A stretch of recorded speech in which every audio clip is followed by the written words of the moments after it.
Mayor Courtney, can you say it with me? Mayor Courtney. Fabulous. My name is Mayor Courtney, and I brought you here today because, well, you're my best and my brightest, and I really need your help. Are you willing to help me? Yes. How many of you have ever been through a program with me? 1, 2, 3, 4. Have you heard this mayor speech before? Raise your hand. You think so? All right, fabulous. No problem. So you're my best and my brightest, and I need your help. So we've got some really tough decisions to make. What I'm going to do is I'm going to break you up into small groups. You're not going to move, but you're going to coagulate. It's a great word. Coagulate with the group that I set you up with. Is that clear? Fabulous. All right, has everybody got their confidential documents? Yeah. Not yet. All right. As I said before, my name is Mayor Courtney, and I'd like to introduce you to my deputy. Deputy, please state your name. Deputy Carla Jamie Benitez. Deputy Carla. You don't have to say the whole thing.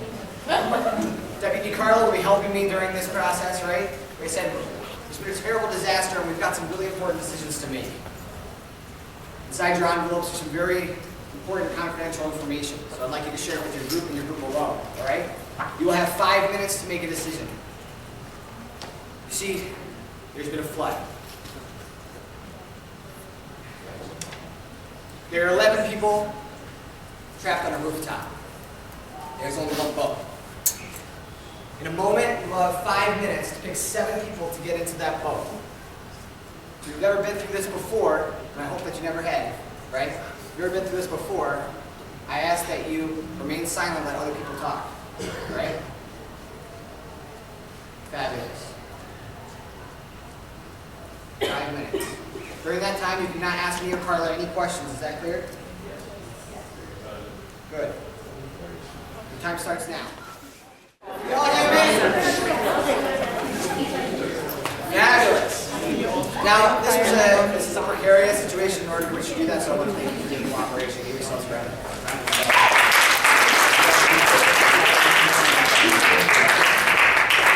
My name is Courtney Dowd, and I'm the program coordinator for the Gender and Sexuality Resource Center as part of Multicultural Student Success. I am not the mayor. Had this been a real situation of an emergency, I would probably not be facilitating this conversation.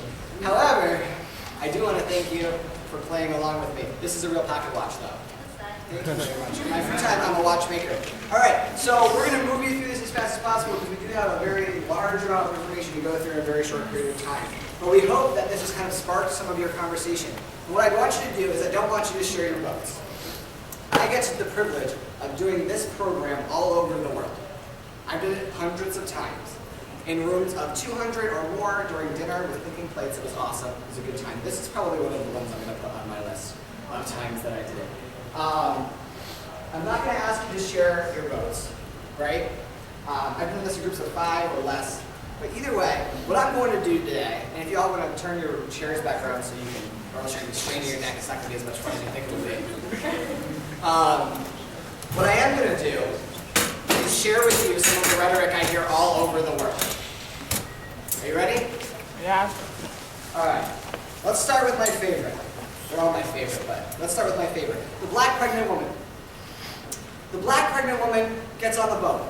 Why?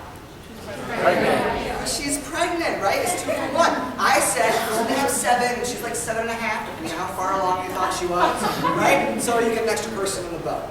What I am going to ask you to do from here on out is have a conversation in your head. Does anybody know what that sounds like? Yeah? Show me. We're going to do it. It was perfect. You all did it at once. You practice that. All right, fabulous. Just like that. Conversation in your head goes just like this. Right? Fabulous. So no worries, just have a conversation in your head.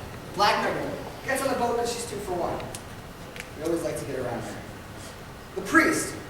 The priest is also my favorite. I'm going to pair the priest with the Hasidic Jew. The priest and the Hasidic Jew don't get on the boat. Not usually. Why? Conversation in your head. Right? The priest and the Hasidic Jew, they stay on the rooftop because they're good with God. They are ready to die. They would rather give up their seats, conversation in your head, they would rather give up their seats to the black pregnant woman than get on the boat. Now the priest, right, is a quote-unquote man of the cloth, right? This is a person, it's a religious icon, they hold mass and all those other things. But what is a Hasidic Jew? person of faith, right? If this had said Roman Catholic person, people have the same feeling. It's interesting why they don't get on the boat. If they do get on the boat, it's because we need religion in this new world that we're going to create. Then comes the man carrying entire life savings. The man carrying entire life savings gets on the boat because, well, they're rich, right? And we're going to need somebody with all this money in this new world that we're going to create to kind of carry on the conversation, right? They're usually paired with the Asian market owner. And there is some confusion about that. Is this an Asian person that owns a market? Is this a person that owns an Asian market? Is this an Asian person that owns a market? Not Asian at all. It's very confusing. However, they usually get on the boat because they're good with business. And we're going to need somebody in this new world that we're going to create because of this flood, right? To recreate the economy, paired with the man carrying entire life savings. I challenge you to ask you, what did this person look like? Were they literally like money falling out of their pockets, right? Or were they a homeless person who was literally carrying everything they owned? Who was this person in your head? What color was their skin? What color were their eyes? The drag queen. The drag queen doesn't get on the boat. Well, actually, sometimes they get on the boat. Why? Because they like drag queens, right? But usually they're left with the priest and the Hasidic Jew to keep them entertained. There'll be lots of boas on that ride. Either way. The 350-pound person. The 350-pound person usually doesn't get on the boat because, well, they're going to sink my battleship, right? 350 pounds. I once had an engineer get up in the middle of a dinner, this dinner that I was talking to you about, and explain to me that a 350-pound person, right, in rough terrain water, anchored in the center of the boat, would actually ensure and anchor it through rough terrain water. I did not know that. I learned something that day. My cousin's an engineer, so there's nothing against engineers. But a 350-pound person usually doesn't get on the boat because they're fat. Right? They're too much. But I've had people calculate the mass ratio you need for 7 people to get on a boat. I did not give you that information. Right? But people come up with that stuff in their head. 350-pound person. Who was this person? Why were they overweight? Were they overweight in their head? Could they not stop eating? Or was this person pregnant? Were they packing on that baby? Did you know that a wrestler at their highest weight can be well over 350 pounds? Somebody you might want on your boat, say if there's a tree in the way? That could be me. The juvenile delinquent. The juvenile delinquent usually doesn't get on the boat because we have the man carrying entire life savings, and we wouldn't want him to get robbed, and then for this person, this young child, to jump into the water and escape with this the juvenile delinquent. Why did this person get on your boat, or why didn't they? Did they get on because they're a kid? Right? Women and children first? Or did you leave them off because they once committed a juvenile delinquent act? What was the act they created? Right? Did they steal food because they were hungry? Or did they steal a CD because they were bored? Who was this person? What color was their skin? What color was their eyes? Who were they to you? Was this an adult who was once a juvenile delinquent? Who was this person in your head? I take you now to the illegal immigrant. Now we all know that this is not the right wording to use. It's undocumented citizen. Because no person can be illegal. Or illegally made. That happened. Undocumented citizen. Right? This person doesn't usually get on the boat. Why? Because they can swim. They can hold on to the side of the boat. I kid you not. This stuff is out there, people. Right? They can hold on to the side of the boat. Right? And they're going to make it. The undocumented citizen. The person on welfare. Who was this person? Did they get on your boat? What kind of welfare were they on? Was this a kid? Were they on food stamps? Or was this an elderly person on Social Security? What kind of welfare were they on? What color was their skin? What color were their eyes? The man living with HIV. Now, too often we don't even have a conversation about HIV anymore, but it is still an issue, right? But we don't have a conversation, so a lot of our information is kind of thwarted. Some people are like, I don't want them on the boat because they're going to bleed on me if a tree falls on us or something, right? If they breathe on us, we're going to get it or something. Notice it says man living with HIV. Right? You can live your whole life and never die of AIDS. So it's a conversation we still need to have.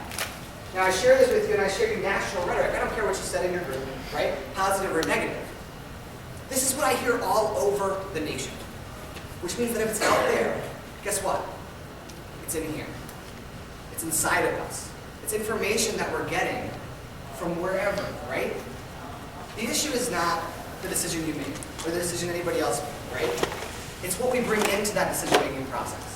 As you go forward as RAs, as students, as people in your professional lives, I guarantee you that you will have to make very tough decisions in a very small period of time without a lot of information. And what you bring into that decision-making process is going to affect someone's life. That's the work we have to do internally to realize what we're bringing into that conversation. Really, before we can even talk too much more about diversity and inclusion, what is it? We gotta define it, right? We have to have a common understanding of what those terms mean. So can anybody tell me what diversity means? Bueller? I'm gonna start. There's free t-shirts if you look like that. Diversity. I just anything different from like if you have two things that are different from each other, not the same, not exactly the same. Okay. Every way I go. Things that are different, not identical. Excellent. Yes. Variety. Variety. Excellent. Yes. Anything else? Anybody want to throw out other terminology out there that might be? Yeah. A variety of background and experiences. A variety of background and experiences. Excellent. Let's move over to inclusion. What does that mean? Inclusion. Because oftentimes those terms are paired together, right? They're not mutually inclusive. They can happen separately. What's inclusion? Yes. Being a part of something. Being a part of something. Okay. Openness to all things different and unique. Ah, say that louder. Openness to all things different and unique. Okay. Okay. Anything else? I saw another hand over there somewhere. Is something like that? Openness to all things that are different and unique. Okay. When we talk about multiculturalism, right, we're talking about multiple cultures. We break it down right down there. When we're talking about diversity, we're talking about so many more things, including culture. Not just race, but what do you like? You know, those are all part of our differences. If I like country music, if you like hip hop, if you like jazz, those are all parts of our diversity, parts of what make us whole. Our religion concepts are in there, everything you can possibly think of. Everything you've experienced till now is part of diversity in that conversation. Inclusion is when we come together and we create space for all of that to exist and coincide together. And a lot of times diversity and inclusion are paired because we switch. Inclusion is a switching of that value, of that looking through policies, procedures, how an organization maybe handles itself to really make room for the difference, for all the variety, for all the diversity, right? So when you look at our mission statement, inviting, inclusive, intellectual, thank you, the 3 I's, 2 out of the 3 are really speaking to those terms, okay? All right, let's move along. I do. What do you think of this? Let's get some reaction. If you can't see it, it says we're a very tolerant society, but if you don't behave like us, you can go back to where you bloody came from. How does this resonate with the room? Thoughts? How many people have used the word, I've heard the word tolerant, you have to use it, but I've heard the word, I'm fine with that, I'm tolerant of that, great. Raise your hand, raise your hand. Yeah, I was just thinking like, I feel like it's not even like, pretty, like, maybe just outright wrong, because like, if you want to say like, if you just like tolerate them, like nothing, like, why would someone have to blend to you? Like, you would want to like mix together and form something. Like, I feel like, just from like recent history that we've been on, like, U.S., England, and all these other countries that were other countries, they would just implement their own stuff. And like, because they ever ask those people, they're like, oh, the people ever tell them like they're not tolerant, you take you out. They always implemented their own stuff. So it doesn't matter, like, you don't have to follow their stuff. You just have to learn with one. Great. The speaker's contradicting himself, he's saying that we're tolerant, but if you're not going to act like us, then you can't be here. Right. Absolutely. Yes. I feel like there's a huge difference between tolerance and acceptance. Like, I feel like tolerance is very closed-minded, and when you're tolerant of something, you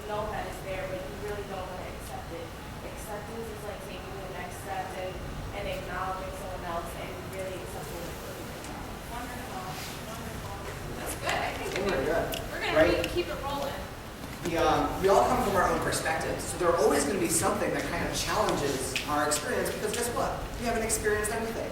There are so many people in this world we couldn't possibly. That's part of the beauty of being alive. Being able to experience other people and where they come from. So there's always going to be something that challenges us in this area. Like, oh, I've never heard of that. I've never thought of that. I've never seen that. We have to realize, like, why we're being triggered as, I've never seen that before, and what we're bringing. Absolutely. Okay, so moving right along, I would like you guys to all whip out your smartphones if you have a smartphone.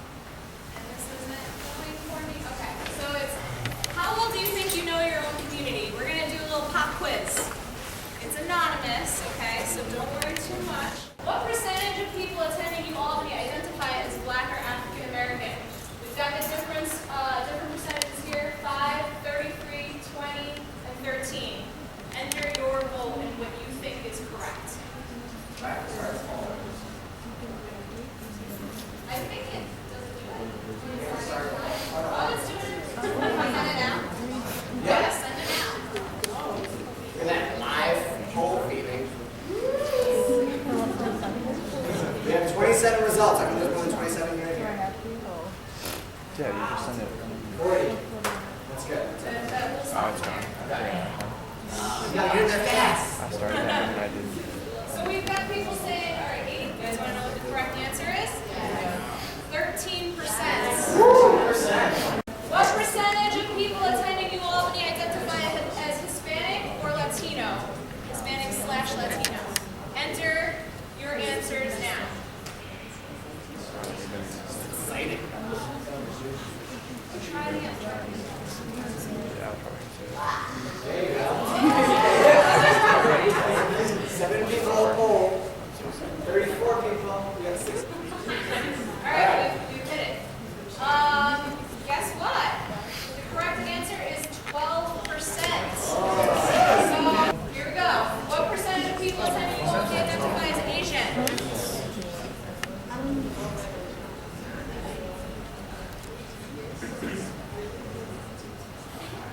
And just so you know, all these answers are based off of institutional research from here at UAlbany, so these are accurate. This one actually is correct. The majority of you folks got it right. 7%. 7%. Just keep in mind those numbers. Same question, Native Americans. Let's see what the folks in the room believe is true of our UAlbany population.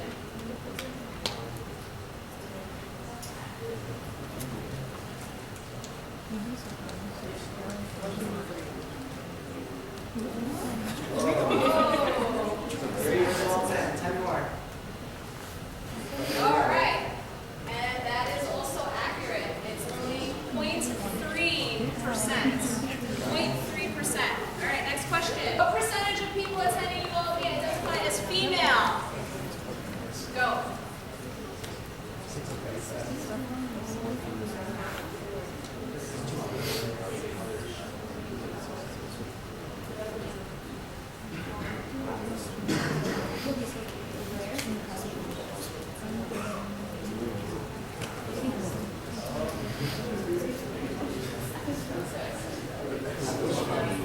All right. And you are correct, 49%. How many identify as male? Let's see if you guys are paying attention. Somebody's going to put something else. You're correct. That was One person. Of our population, what percentage identify as having a disability?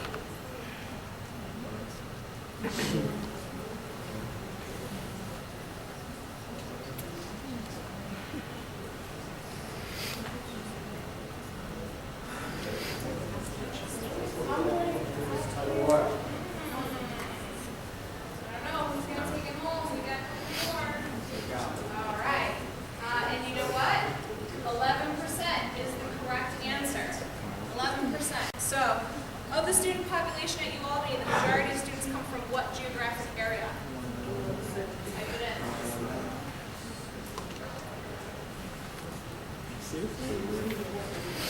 see what you guys think.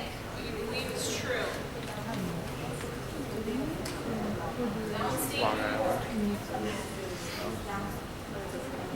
Vlogs. What is downstate? What is upstate?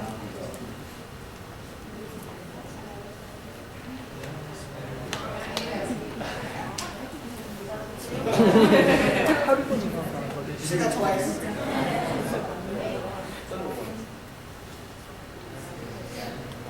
You have to type in 167926 and then your answer.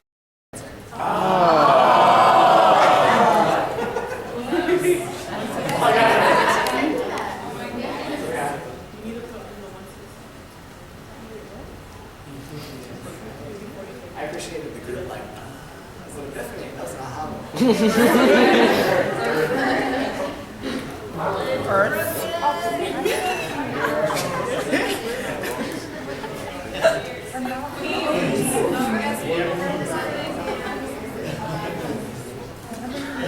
More specifically, Los Angeles. America. All right, let's cap it off here. California. All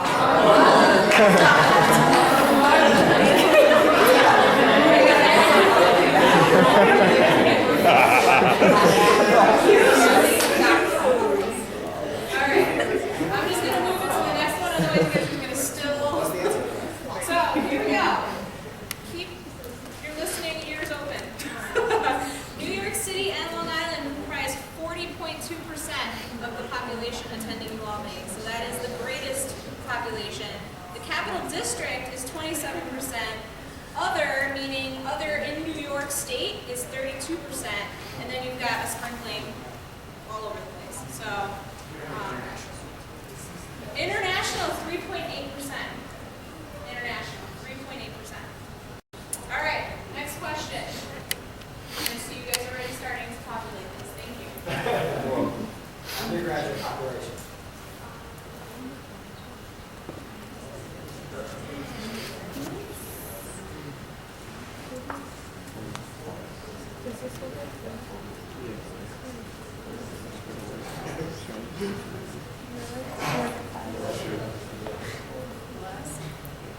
All right, we're close enough. The correct answer is 55% of you got right, 12,779. All right. So, what did you guys notice about this information? Just curious. Did you guys notice any patterns? Did you guys notice questions that weren't on there that we didn't ask that might be significant as far as populations attending U Albany? Sure. Okay. So how many people are LGBT here at the university, right? Why do you think we don't have that up there?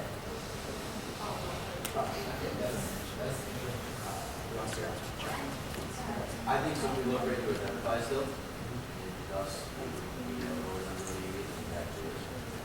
We don't know. The University of Albany doesn't know. We don't record any of that information. It's one of the areas that we need to work on, right?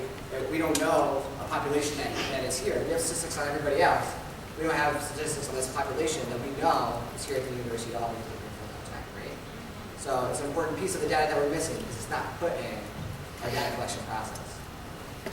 Thank you. That's good. Yeah. What information surprised you? Surprised you the most? Yeah. Actually, this is something that I don't know if anyone else ever knows this, but whenever they ask you on test quizzes, if you ever ask most people from New York, you're taking like a region or anything, they'll always ask you, what is your race? And to be honest, I know there's only 3 races, like, so to speak, 2 races. You have Caucasian, you're Asian, and something else, like you're African. I don't quite know what the 3 races actually are. But they'll ask Hispanic and all these other ones, and then you get white. And that kind of just hurts me. Like, I don't think it's kind of sad because I'm Polish, but I'm not, like, that doesn't make everyone who's white the same. And, I mean, there's nothing wrong with, like, identifying where you're race. They never put that option. Yeah. They don't put the option, like, they can't say, am I Irish, am I this, am I that? I don't know. Polish and Slovak. So I'm Polish and Slovak. That's part of me. And then on my father's side, my great-great-grandfather made up his last name. So we have no idea what his ethnic or cultural background was, right? So every DLer is related to me because we just made it up. His name was Fernando Cortez Jacao de Lear, right? I have no idea where that's from. It's a good time. But one of the things we don't talk about, right, is anybody with European heritage right? We can kind of put that into a box, or at least culturally we can. Even if we say black, that's not encompassing all the different identities of being black at all, not even close, right? Black from where? Black from what identity? Black from what country? You know what I mean? What does that mean? The same thing with Latino, Latina, and Hispanic. None of those words were given to that. None of those words were offered by that community. All of those words were given to that community, as this is your identity. So we're all kind of in the same boat there in that conversation, right? But that's something that we need to know. We have to have a conversation about it, definitely. That is something to be, looking or being conscientious about, and how interesting it is that there are things in place in our world that lump us and put us in a box. How it affects everybody. Like Correct. monkeys. Correct. Yes. Like me personally, I'm Middle Eastern, and then when they ask me what to put, we have to put white. I'm sure I consider myself white, but Middle Easterners aren't the majority; they're a minority. And so, for example, a week ago there was an award ceremony for people of ethnic culture, and it was for people that had a GPA of 3.0 or above. And I felt like I was disappointed that I couldn't be part of that because I consider myself ethnic. I'm 100% Egyptian, and I wasn't even part of that award ceremony, even though Egypt's part of Africa, and it's for people that are African-based or Asian, and Native I was American. Native American. I couldn't be part of that, Right? This is a conversation that we need and to I have. qualify for it.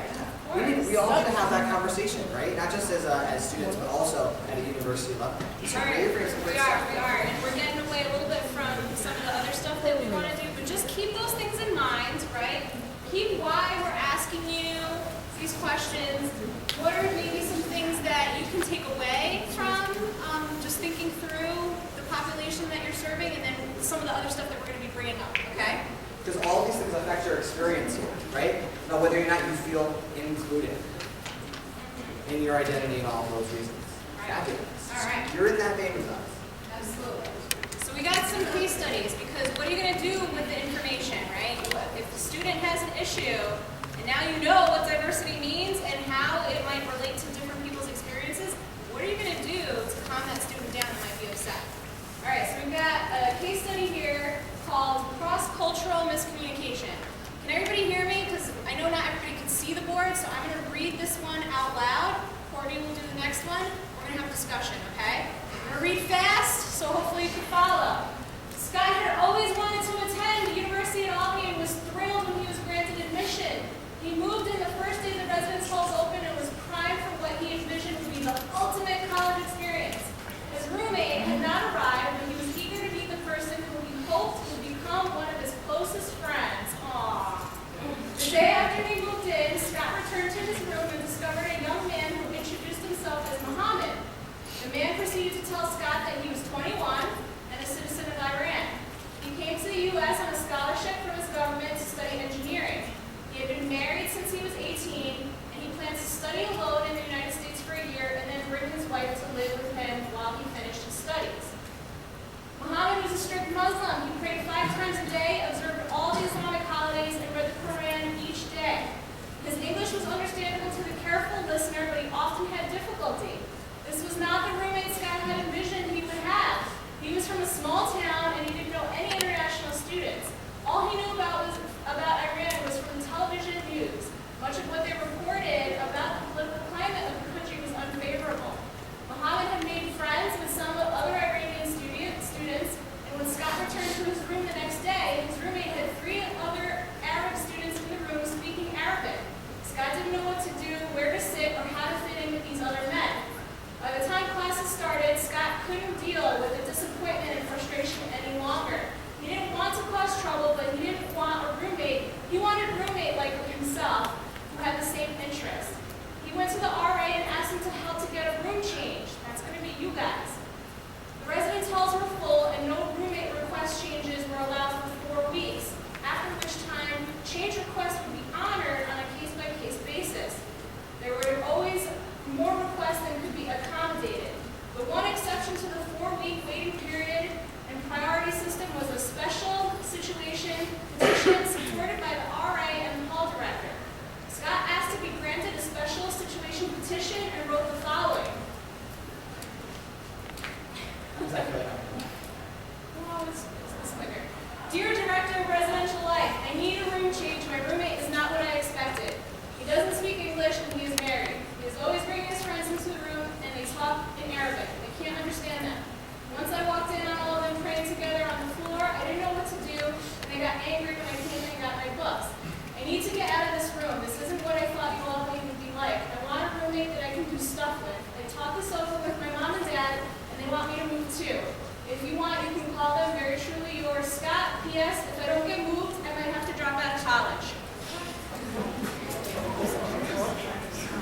If you were Scott's RA, would you support his special petition?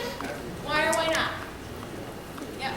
I would not. In one part of college, as I learned and as I see my residents learning, it's about the experience and learning how those other people.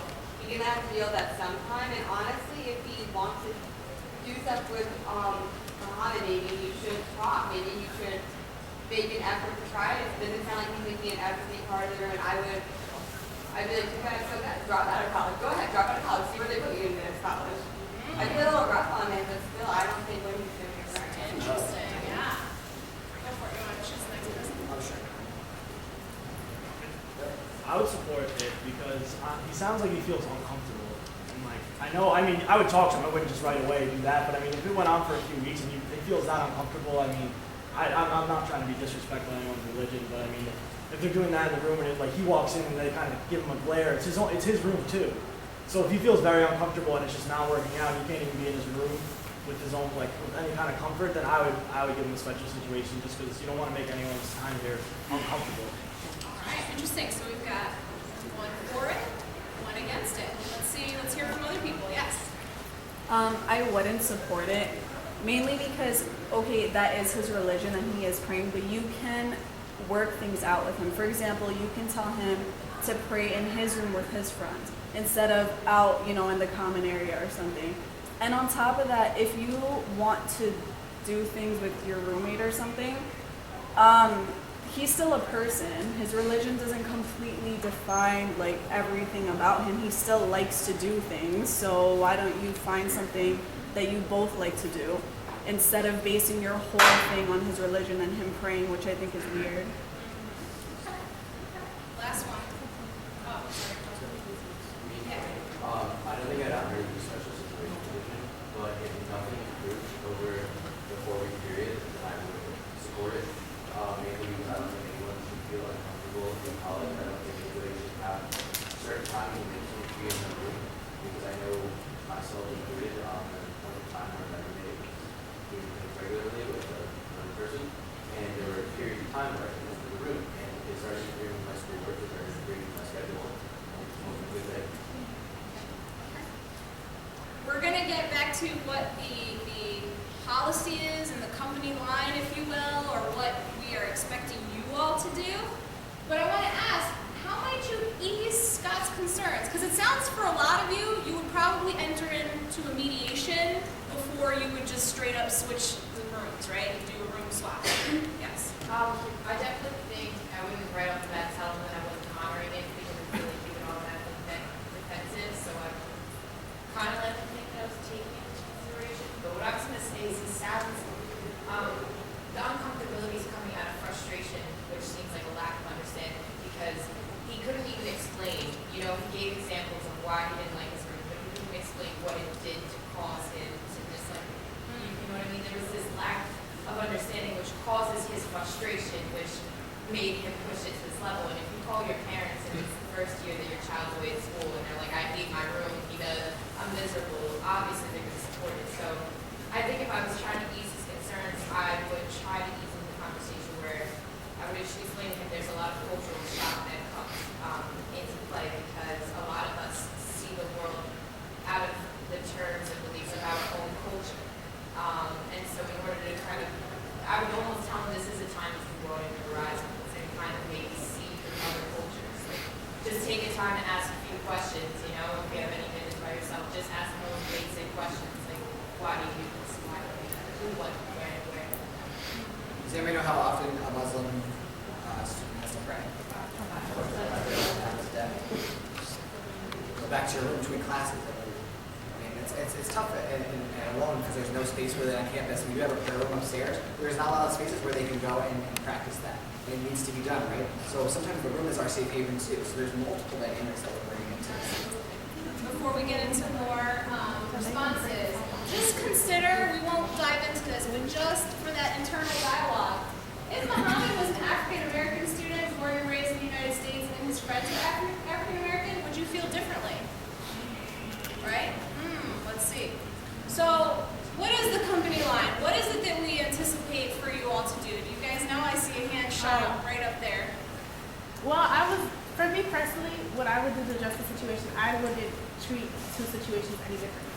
For me, I feel like everybody comes from a different background. You have different races, ethnicities. You're raised differently. I feel, for me personally, I'm not signing a special situation petition. That's for this situation. That's just not what I'm doing.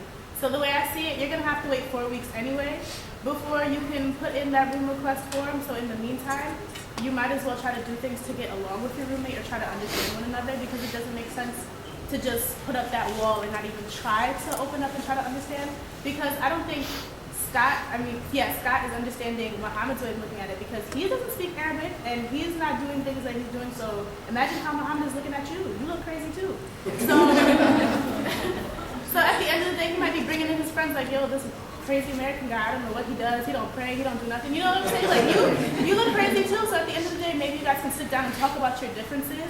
And then when you sit down and talk about those things, you find some similarities amongst the two of you, and then you can work from there, so it doesn't have to be such a scary situation. Yeah.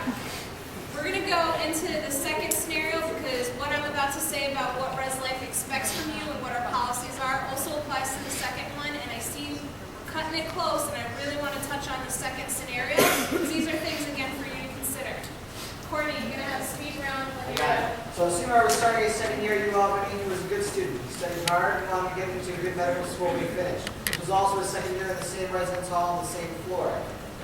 He returned to live in the hall because it was simpler than finding a new place, and he knew most of the men with whom he would be living. Seymour had requested a single room, but none was available. The roommate assigned to live with him was a freshman named Mike. Seymour had a roommate much like himself last year, a person who studied, kept to himself, but had a number of friends on the floor. Two things were very noticeable about Mike. First, he was very good looking. He lifted weights regularly and had been a high school varsity athlete. The second noticeable thing about Mike was that he spent a lot of time talking about sex and girls. Seymour was not accustomed to all of this talk about sex and had only one sexual experience with a girl he dated in high school. Seymour liked and admired Mike. He found that the more time they spent together, the closer he became with Mike.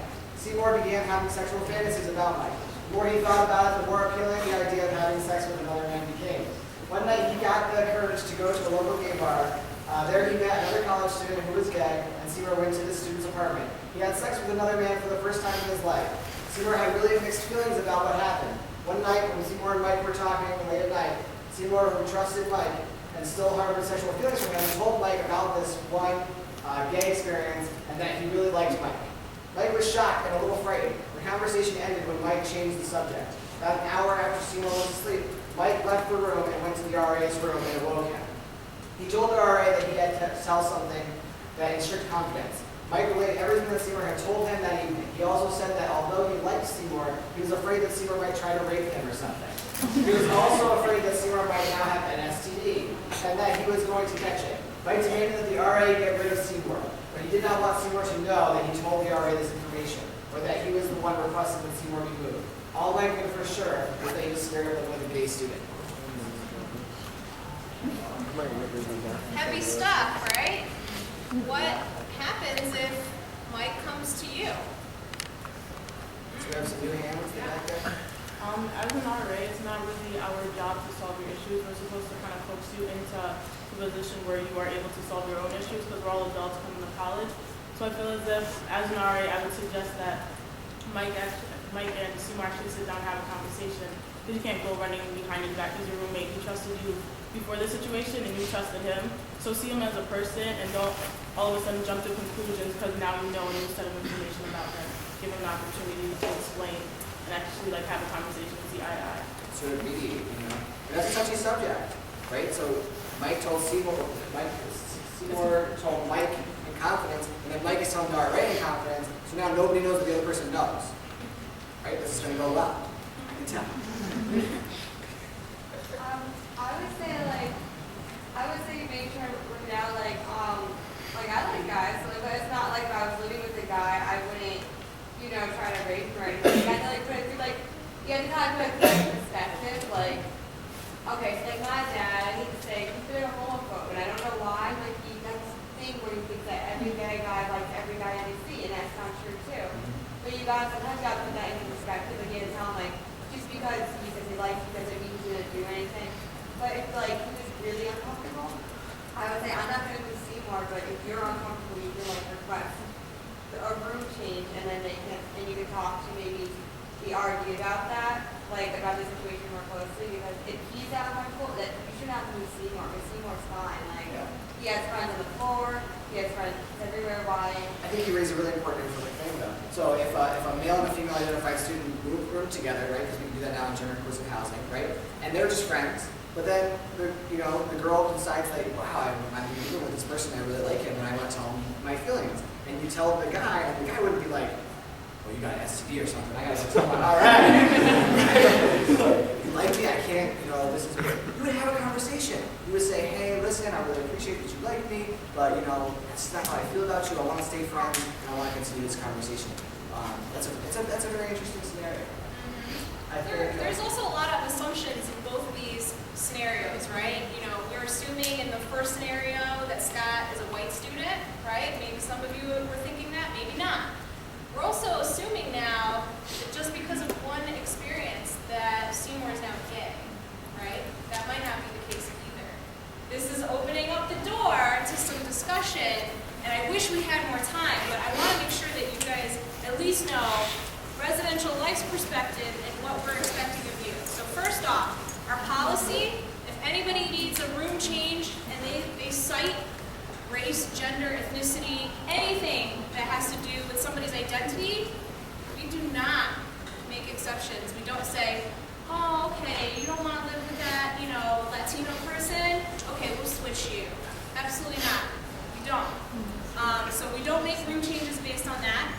But what we would do is if somebody was ostracized, right, and they no longer feel safe in that room, let's say the tensions were getting high, you guys tried to mediate as student leaders, because that would be the first step, is to go through a mediation, and you have resources that you can go to.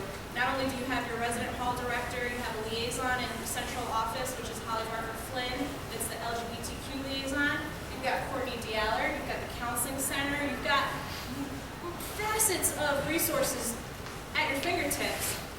If all else fails, and that student is getting more and more tense, and now their academic pursuits are being impeded on, then of course, we want them to be safe, we want them to feel that they can achieve.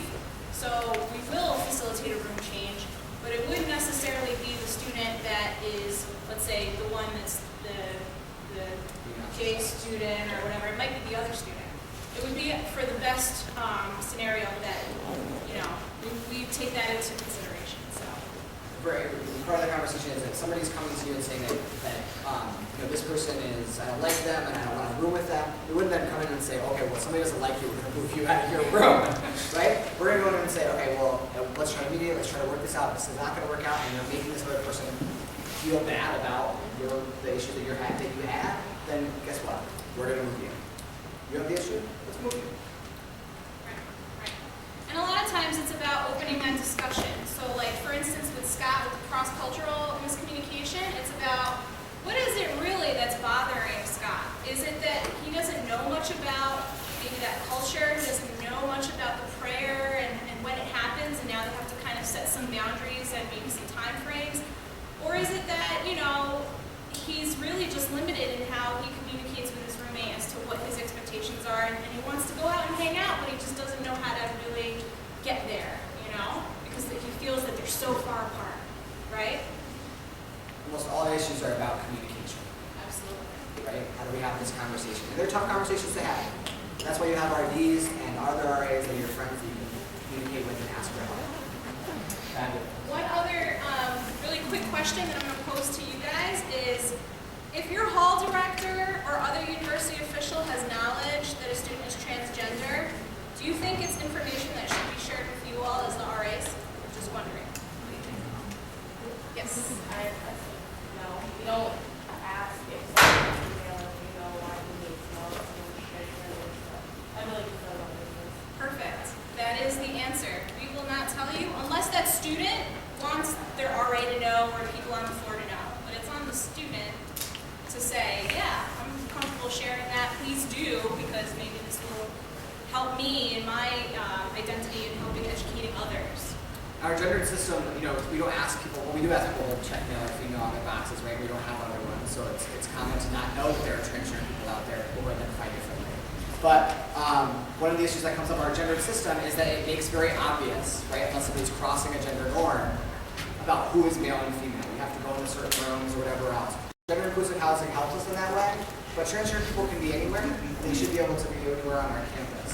So if somebody shares that they're transgender with you, you have a transgender student on your quad, and other people are talking about them, make sure that we intervene in that situation and say, hey, listen, if you have a question about somebody's identity, you should talk to them, right? Or you should go on the internet and educate yourself, or come to the Gender and Sexuality Resource Center and go through safe-space training and find out more about that identity so that we can talk intellectually and inclusively about everyone that comes into our doors. All right, last thing, give us like 2 more minutes. We're gonna, you had some homework that was given to you last week at last week's lecture, and it had some terminology. And I wanted to just highlight that we're not gonna be able to obviously go through every single term, but that worksheet should be handed in for your class discussion, and that you really, if you hadn't had a chance to do it and get it ready for today's class, to please do it for your discussion class. That will be touching base with your instructors.